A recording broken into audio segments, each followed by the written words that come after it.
मां नहीं मात पिता नहीं देवा, जो अपने माता पिता को देवता नहीं मानता वो कौन है? निशाचर है। और भैया वर्तमान के समय में मैं तो कहता हूं, भैया देवता नहीं मानता तो नहीं मानता, कम से कम इंसान तो मान ले रहे। आज के समय में वर्तमान का व्यक्ति पराये लोगों से अच्छे से बात कर लेता है, लेकिन स्वयं के माँ बाप से अच्छे से बात नहीं करता। पराये लोगों के लिए तो चाय की व्यवस्था है। घर में पिताजी ने सुबह एक बार चाय पी ली और एक बार और कह दिया 10 बजे की चाय बना देना, तो बोले अभी तो बनाई थी, तुमको चाय ही पिलाते रहे क्या? ये वर्तमान की परिस्थिति है, प्रभाव है कलयुग का। अच्छा, एक बात और मैंने देखी, आदमी पाप करते जाता है और बोलता है कि वो तो कलयुग चल रहा है इसलिए पाप हो रहा है। खुद पाप कर रहे हो, नाम कलयुग का लगा दे रहे हो। आप पाप कर रहे हो इसलिए कलयुग बढ़ रहा है धीरे धीरे। कंट्रोल कर लीजिए अपने पाप की लिमिट को अपने आप, कलयुग आपको ना आए समझ में कि कम होने लगा है। अरे भैया आपके ऊपर है, आप चाहो तो इस कलयुग को भी त्रेता युग बना सकते हो। लेकिन बस बात इतनी है कि घर का माहौल सबसे पहले सुधारो। भगवान ने मर्यादा पूर्ण जीवन जीकर सिखाया, प्रातः काल उठ के रघुनाथा, माता पिता गुरुना वही माथा। माता पिता को प्रणाम करना भगवान ने बताया कि भैया नित्य जब आप उठो तुम माता पिता को प्रणाम करो। यहां पर निशाचरों के लक्षण बताते हुए क्या कहा कि भैया मां नहीं मां तो पिता नहीं देवा। जो अपने माता पिता को देवता मानता होगा वो तो प्रणाम करेगा, लेकिन जो नहीं मानता होगा बोले उसको कोई मतलब ही नहीं। महाराज दुर्भाग्य हमारा वर्तमान के समय में ऐसी घटनाएं देखने को मिलती हैं कि लोग अपने माँ बाप को वृद्धाश्रम में छोड़कर आते हैं। जिस मां ने प्रसव की इतनी भयंकर पीड़ा को सहन करके तुमको जन्म दिया, आज तुम उस मां को वृद्धाश्रम छोड़ के आ रहे हो।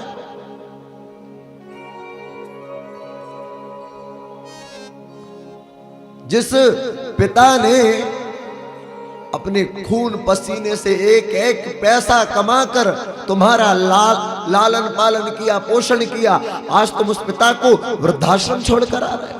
दुर्भाग्य है हमारा।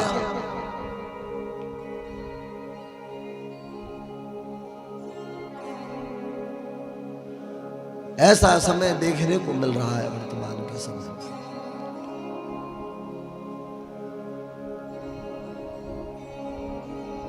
आप स्वयं नहीं करते हैं तो कोई यदि ऐसा कर रहा है तो उसको रोकिए, नहीं तो आज के समय में बोले उसके घर की वो जाने, अपन से अपने घर की तो समझ नहीं रही है। कभी भी किसी कुछ गलत होते हुए दिखे तो उस बात पर उसे टोकिए। ये मत सोचना कि उसको बुराई लग जाएगी, यहां तो बुराई लग जाएगी, वहां अगर बुराई लग गई तो जान लेना वहां तो एक एक बात कॉपी में नोट की जा रही है। एक एक बात मनुष्य एक दिन में ना जाने कितने पाप कर देता है, सारे के सारे नोट किए जा रहे हैं जाने अनजाने में। क्योंकि वर्तमान के समय का मनुष्य का जीवन शास्त्रोक्त रहा ही नहीं। वेदों और पुराणों ने जो सिखाया वो जीवन बचा ही नहीं।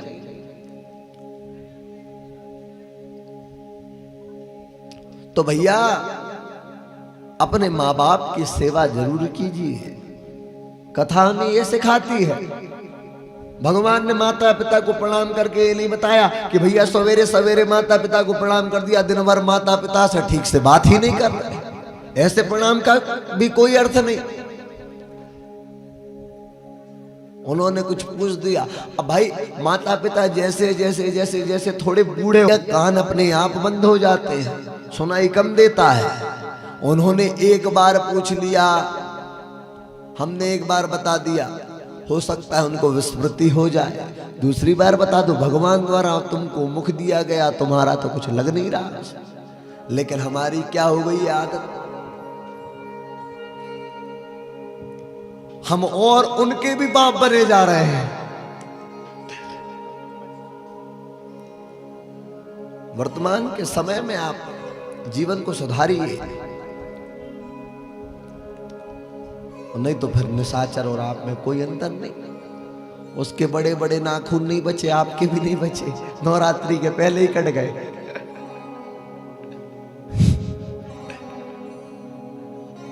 मां नहीं मात पिता नहीं देवा, साधुन सन करवा वही सेवा। जो साधु पुरुषों की सेवा करना तो दूर, उनसे साधु पुरुषों से सेवा कराना चाहते। अब देखिए आप, परम पूज्य महाराज जी इतना बड़ा आयोजन कर रहे हैं, हमारे पूज्य महाराज जी इतना बड़ा आयोजन करा रहे हैं, इसमें कितना ज्यादा उनके ऊपर वर्कलोड है, कितनी सारी व्यवस्था उनको देखनी होती है।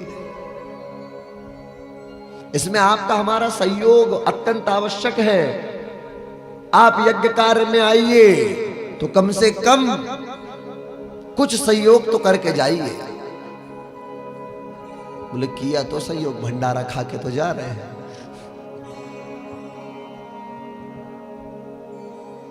यज्ञ कार्य में यदि आप आए हैं तो या तो दशांश दान करके जाइए, जो महीने में कमाया उसका दशांश दान करके जाओ, और या तो उसमें दशांश श्रमदान करके जाओ। देखिए तन मन और धन, धन नहीं है कोई बात नहीं, अरे तन से करो भैया, उठाओ बाल्टी और चम्मच, लग जाओ काम से, ये भी एक दान है, श्रमदान।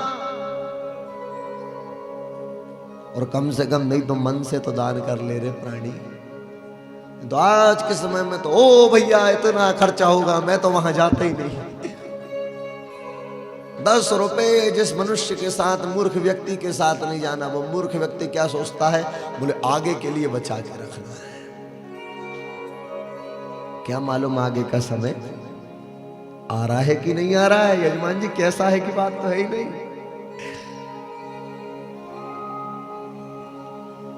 तो प्रातः काल उठ के रघुनाथा, माता पिता गुरुनाथ। और अभी क्या चर्चा चल रही थी, साधुन सन करवा वही सेवा, जिनके यह आचरण भवानी, ते जाने निश्चर सब प्राणी। जिनके अंदर ये कौन से माता पिता को जो देवता नहीं मानता, दूसरा साधुन सन करवा वही सेवा। ये बातें जो व्यक्ति नहीं करता है, इनका अनुसरण जो व्यक्ति नहीं करता, वो समझ लीजिए चलता फिरता निशाचर है, मतलब राक्षस है। अब जो हो तो बुरा मान जाए तो मान जाए, हमारा कौन क्या कर पाएगा।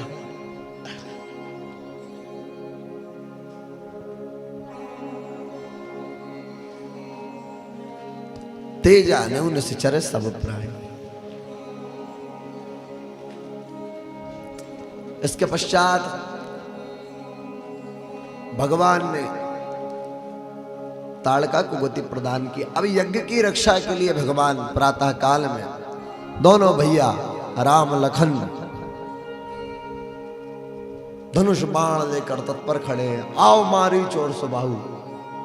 आज भगवान यज्ञ की रक्षा के लिए तत्पर खड़े हुए हैं। मारीच और सुबाहु का समय हुआ, जैसे ही यहां यज्ञ आरंभ हुआ, ओम विष्णवे स्वाहा, ओम मां शिवाय स्वाहा, ओम ब्रह्मणे स्वाहा। यज्ञ आरंभ हुआ। उसी समय दोनों मारीच और सुबाहु वहां आ गए। भगवान ने इन दोनों को गति प्रदान नहीं, इनमें से एक को गति प्रदान की, और एक को महाराज ऐसा बाण चलाया कि 100 योजन दूर जाकर वह गिरा। बिनु फरबान राम ते ही मारा। किसको? मारीच को। सुबाहु को तो गति प्रदान कर दी, मारीच को बिना फर का बाण मारा। और तब सतजोजन गा सागर पारा। सतजोजन गा सागर पारा। सागर पार अर्थात कहां? डायरेक्ट लंका। ऐसा बाण भगवान ने बिना फर का बाण भगवान ने प्रहार किया। विश्वामित्र जी अति प्रसन्न हुए और अब चर्चा आती है धनुष यज्ञ की। आज भगवान श्री सीताराम के दिव्य विवाह उत्सव की चर्चा यहां से, इस चौपाई से भगवान के विवाह की चर्चा यजमान जी आरंभ होती। बड़ी दिव्य ये जो चौपाई है आप सुनिएगा, बड़ा आनंद आएगा, क्योंकि जहां राम के विवाह की चर्चा हुई हो वहां आनंद ही आनंद है बंधुओं।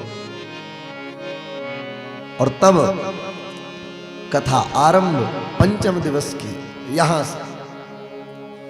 धनुष यज्ञ सुनी रघुकुल नाथा, धनुष यज्ञ सुनी रघुकुल नाथा, हर्षि चले मुनिबर के साथ, हर्षि चले मुनिबर के साथ, धनुष यज्ञ सुनी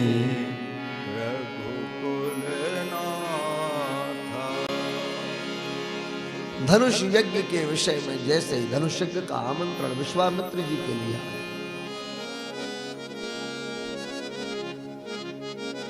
श्री विश्वामित्र जी महाराज जो कि महामुनि ज्ञानी है, जनकपुर से बुलावा आया है, धनुष यज्ञ की चर्चा। भगवान आगे आगे बढ़े, किनके साथ? विश्वामित्र जी के साथ धनुष यज्ञ में जाने के लिए। धीरे धीरे धीरे करके भगवान कुछ दूर पहुंचे, तब एक स्थान, एकदम शांत स्थान भगवान को दिखाई पड़ा। भगवान विश्वामित्र जी से कहते हैं, आश्रम एक दीख मगमाई, आश्रम एक दीख मगमाई, खग मृग जीव जंतु तह नाही, खग मृग जीव जंतु तह आश्रम एकदम जहां पर शांति ही शांति, एकदम निर्जन स्थान, जहां ना कोई पशु है, ना कोई पक्षी है, ना कोई जीव है, ना जंतु है, जीव जंतु भी कोई नहीं, एकदम निर्जन स्थान है। वहां पर भगवान ने जैसे ही उस स्थान को देखा तो गुरुदेव भगवान से, विश्वामित्र जी से कहते हैं, वहां पर भगवान ने क्या देखा सुनिए। पूछा मुनि शिला प्रभु देखी, सकल कथा मुनि हर्ष विशेषी, सकल कथा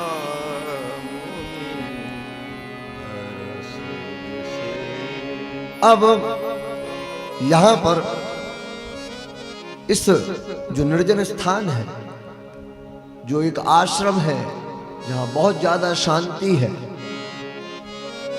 राम जी ने उस स्थान को देखा तो वहां पर राम जी ने जानते क्या देखा? बोले पूछा मुनि ही शिला प्रभु देखी। वहां पर भगवान ने एक शिला को देखा, पत्थर की एक शिला कि एक स्त्री के आकार में है, जैसे कोई स्त्री प्रतीक्षा में बैठी, ऐसा दिखाई पड़ता है कि जैसे प्रतीक्षा में ही बैठी हो कि कब राम लला आएंगे और मुझे तारेंगे। और तब गुरुदेव भगवान से पूछा मुनि शिला प्रभु देखी। जब उस शिला को देखा तो पूछा सकल कथा मुनि हर्ष विशेषी, क्या कथा है ये शिला? जो स्त्री ये जो दिख रही है, पत्थर की स्त्री जो दिख रही है, कौन है ये? और तब गुरुदेव भगवान विश्वामित्र जी कहते हैं, गौतम नारी श्राप बस उपल देह धरी धीर, चरण कमल रज चाहती, कृपा करहु रघुवीर। गौतम नारी श्राप बस, ये गौतम नारी है। इनको गौतम जी का श्राप लगा इनको, इंद्र की माया के कारण। कथा सभी ने सुनी है। तब भगवान ने कहा, बोले श्राप लगा तो ये पत्थर की बन गई, तो क्या अब ये पत्थर की रही आएंगी? तब गुरुदेव भगवान कहे, बोले नहीं राम, बोले चरण कमल रज चाहती, चरण कमल की रज चाहती है। बोले किसकी? कृपा करहु रघुवीर, अरे आप कृपा कर दीजिए, अभी ये शिला देखिएगा स्त्री रूप में परिणत हो जाएगी। और भगवान ने जैसे इस बात को सुना तो भगवान इतने भक्तवत्सल है, भगवान कभी वेट नहीं कराते कि 2 मिनट रुकना मैं आता हूं। तुरंत भगवान ने अपने चरण कमल को और उस शिला के ऊपर रखा। आहा, जैसे ही भगवान ने अपने चरण कमल को गौतम नारी अहिल्या के ऊपर इस प्रकार स्पर्श कराया है, वो जो शिला थी वो स्त्री रूप में परिणत हो गई। ये भगवान के चरण कमल की रज, भगवान की भक्तवत्सलता को देखिए। भगवान भक्त के प्रेम के कारण आए। देखिए अहिल्या के प्रेम के कारण भगवान आए, आना पड़ा भगवान को। भगवान जा कहां रहे थे? बोले भैया खुद का विवाह कराना है। बोले इसके पहले भी कईयों पर भगवान कृपा करते हुए गए। और महाराज जैसे भगवान ने उस शिला के ऊपर अपना यह चरण कमल रखा है, बाबा परसत पद पावन शोक नशावन प्रगट भई तप पुंज सही, और देखत रघुनायक जन सुखदायक, सन्मुख होई कर जोरी रही। आहा, जैसे मस्तक पर रखा है वो शिला पत्थर की स्त्री के रूप में परिणत हो गई और भगवान का दर्शन कर रही। देखत रघुनायक जन सुखदायक, जन जन को सुख प्रदान करने वाले राम जी को देखने लगे और सन्मुख होई कर जोरी रही।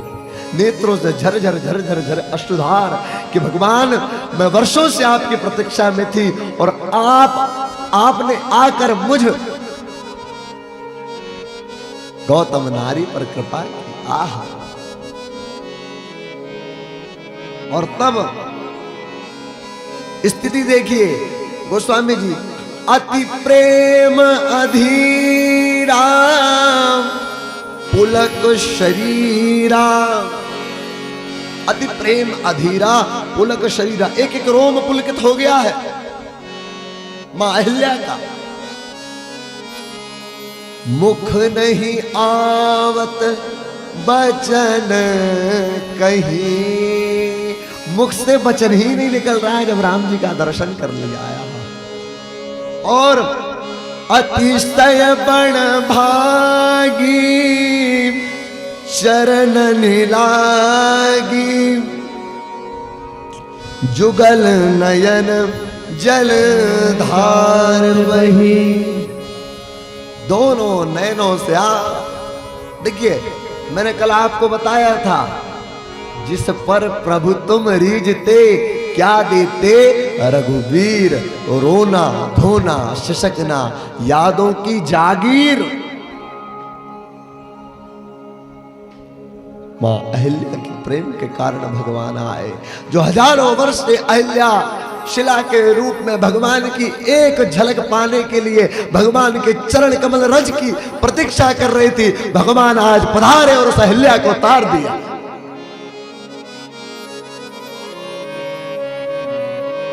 और भगवान की भक्तवत्सलता देखिए, जब इस घटना को श्री गोस्वामी तुलसीदास जी महाराज ने देखा तो बोले कोई साधारण चरण नहीं है, इन चरणों को आप साधारण मत समझिएगा। ये चरण जानते कौन से चरण हैं? जेहि पद सुर सरिता परम पुनीता। आगे प्रगट भई शिव शीश धरी। साधारण चरण कमल नहीं है भैया, ये तो वो चरण कमल हैं जैसे ही ब्रह्मा जी ने इन चरण कमलों को इनका पाद प्रक्षालन किया, महाराज गंगा प्रकट हो गई।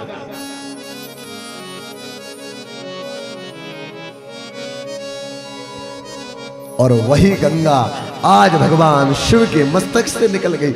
शिव शीश धरी, भगवान शिव ने उस गंगा को कहां धारण किया? यहां धारण किया।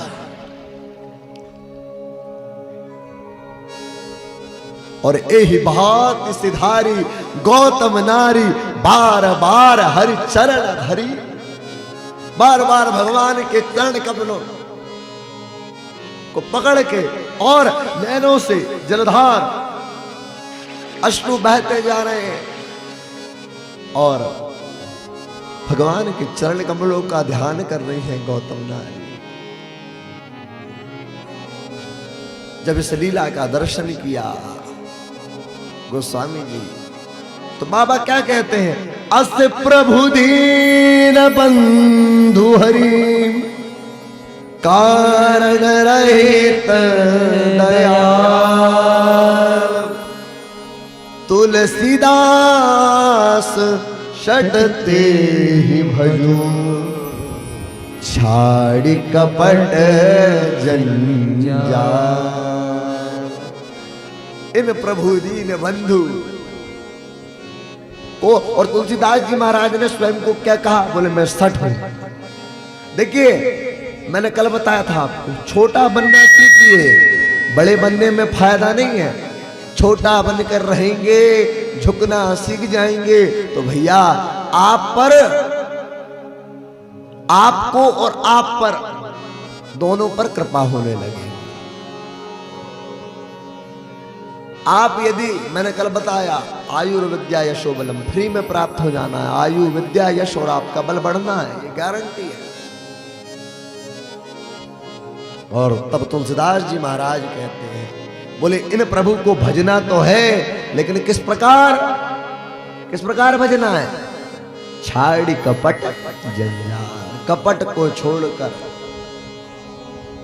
लेकिन ये कपट इतनी आसानी से जाता नहीं है, बड़ी मुश्किल बात है। बोलना तो सरल है, व्यासपीठ से महाराज जी भी बोल देते हैं, लेकिन उसका जाना इतनी जल्दी संभव नहीं। उसके लिए निरंतर भजन चाहिए जीवन में। और इस प्रकार किन पर कृपा की? मां अहिल्या पर कृपा की। भैया रामायण की एक एक कथा पर यदि व्यक्ति चाहे ना तो एक दिन एक कथा पर निकल जाए। आपको अहिल्या जी की कथा यदि पूर्ण सुना दे ना तो आज का दिवस तो केवल अहिल्या की कथा में चल जाएगा बंदा। एक चौपाई पर व्यक्ति 9 दिवस तक कथा करते हैं। अरे एक चौपाई पर मैंने तो ऐसे ऐसे महापुरुषों का दर्शन किया है, एक महीने तक केवल एक चौपाई पर कथा की। और तब इस प्रकार कृपा की। और अब बाबा कहते हैं, हर्षि चले मुनि वृंद सहाया, हर्षि चले मुनि वृंद सहाया, बेगी विदेह नगर नियराया, वेगी विदेह नगर नियराया, बेगी विदेह नगर नियराया। अब भगवान विश्वामित्र जी के साथ आगे आगे चलते जा रहे हैं। पहले भगवान ने गंगा स्नान किया, इसके पश्चात अब भगवान चल रहे हैं, विश्वामित्र जी आगे आगे, दोनों भैया पीछे पीछे। जैसे ही जनकपुर में प्रवेश किया है तो किस प्रकार है जनकपुर के वासी गोस्वामी तुलसीदास जी महाराज। पुर रम्यता राम जब देखी, पुर रम्यता राम जब देखी, पुर रम्यता राम जब देखी, हर्षि अनुज समेत विषेखी, हर्षि अनुज समेत विषेखी।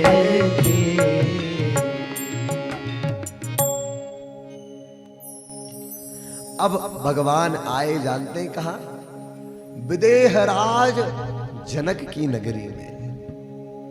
किन क्या आए हैं? विदेहराज के। जनक जी भी कोई साधारण मनुष्य नहीं है,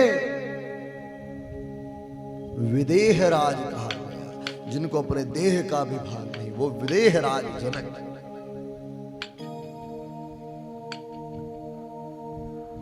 और श्री जनक जी महाराज की दिव्य नगरी में आगमन हुआ भगवान विश्वामित्र का। और किन किन का? राम और लखन का। भैया आवाज बहुत ज्यादा माइक खींच रहा है, कल भी कथा करना है हमको। सिया राम, इसको बार बार कम क्यों कर देते हैं?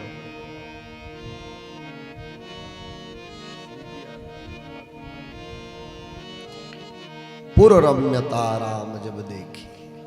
विश्वामित्र जी महाराज पहले भी आए, लेकिन राम लखन पहली बार आए।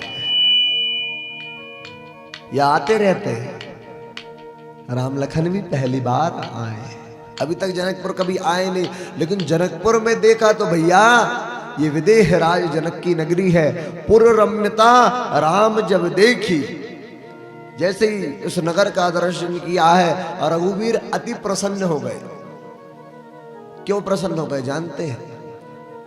मुस्कुराइए आप ससुराल में हैं। राम जी अपने ससुराल आ गए ना, इसलिए जनकपुर में आगमन हुआ श्री राम लला सरकार का। साथ में लखन भैया है, और कौन है? श्री गुरुदेव भगवान। जब श्री गुरुदेव भगवान पधारे हैं तो गुरुदेव भगवान ने महल से पहले ही अपना आसन लगवा दिया है। अभी गए नहीं है जनक जी से मिलने, क्योंकि जनक जी खुद आएंगे गुरुदेव को लेने हेतु। गुरुदेव का जैसे ही आगमन हुआ, विश्वामित्र जी का, राम लखन का आगमन हुआ। यहां सूचना पहुंचाई गई जनक जी के पास। जनक जी महाराज अपने परिकर के साथ में सतानंद जी को लेकर आए। कहा? जहां पर आसन इत्यादि की व्यवस्था की गई थी विश्वामित्र जी की। अब केवल विश्वामित्र जी बैठे हुए हैं। विश्वनाथ जी की याद आ रही है हमको, विश्वामित्र जी की जगह विश्वामित्र जी महाराज बैठे हुए हैं। राम जी और लखन जी कहाँ गए? बोले राम जी और लखन जी चले गए व्यवस्था देखने, कि भैया नगर में व्यवस्था भी तो देखनी पड़ेगी, गुरुजी पूजन करते हैं, गुरुजी के लिए फूल वगैरह की व्यवस्था भी देखनी होगी। तो व्यवस्था देखने हेतु गए, अभी ढूंढ रहे हैं कहां है पुष्प की व्यवस्था। भगवान को पुष्प की व्यवस्था नहीं मिली। यहां जनक जी महाराज आए, आकर के विश्वामित्र जी को प्रणाम किया, कुशल क्षेम पूछी। उसी समय राम जी और लक्ष्मण जी का पुनः आगमन वापस हुआ। महाराज जैसे ही भगवान पधारे हैं, राम जी का दर्शन जनक जी ने किया है। जनक जी महाराज विश्वामित्र जी से यहां चर्चा कर रहे थे, कुशल क्षेम इत्यादि पूछ रहे थे, भगवत चर्चा आरंभ हो गई थी। लेकिन महाराज सारी की सारी भगवत चर्चा धरी की धरी रह गई। अरे सामने तो भगवान ही खड़े हैं बंधु।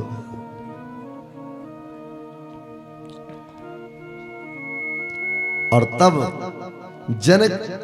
जनक जी महाराज परिचय पूछते हैं कि ये है कौन। भैया आए तो हैं, लेकिन ये है कौन। जब भगवान के स्वरूप का दर्शन किया है, और बंधु आप भी कभी भगवान के स्वरूप का दर्शन कर लेना, यदि नेत्रों में आपके विश्वास और श्रद्धा है तो महाराज ध्यान हटने वाला नहीं है, कभी ध्यान नहीं हटने वाला, यदि नेत्रों में श्रद्धा और विश्वास समाये। जनक जी महाराज ने भगवान का दर्शन किया, परिचय पूछा कौन है। बोले भैया, विश्वामित्र जी से पूछा कि विश्वामित्र जी आपके साथ तो ज्यादातर मुनियों के